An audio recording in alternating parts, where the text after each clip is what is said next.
morning, everyone, and thank you for joining us tonight on CBS 12 News at 11. President Donald Trump is possibly making Mar-a-Lago his permanent home post-presidency.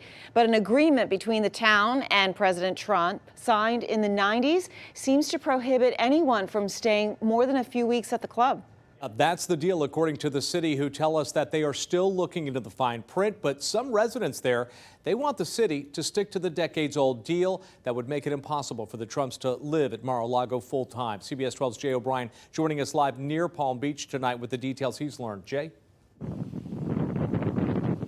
Yeah, Liz and Jim, the Washington Post was first to report that a number of residents of Palm Beach have sent a letter to the town asking that President Trump not be allowed to live at Mar-a-Lago full-time, citing that agreement from 1993. It comes about more than a month before President Trump is set to return to his adopted home here in Florida for good.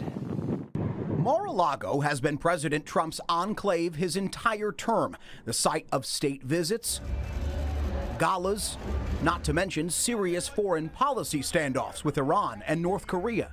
Iran should want peace more than anybody. Maybe it's a president where he sends me a beautiful vase.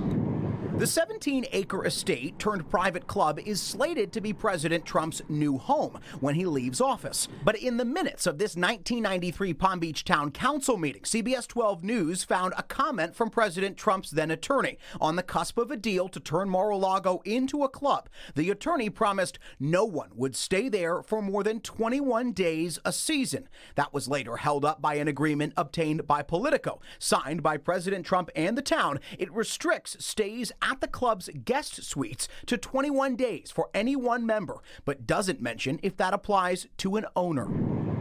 The town manager tells CBS 12 News they're now reviewing this contract to see if Trump living at the property would constitute a code violation. The Washington Post reporting neighbors are pointing to that agreement, sending a letter to the city lobbying to keep Trump from using the club as his home. We wanted to get a hold of that letter and waited about an hour and a half for a copy outside the door of the neighbor's lawyer who reportedly sent it. He eventually emailed us saying he'd have to check with his clients first.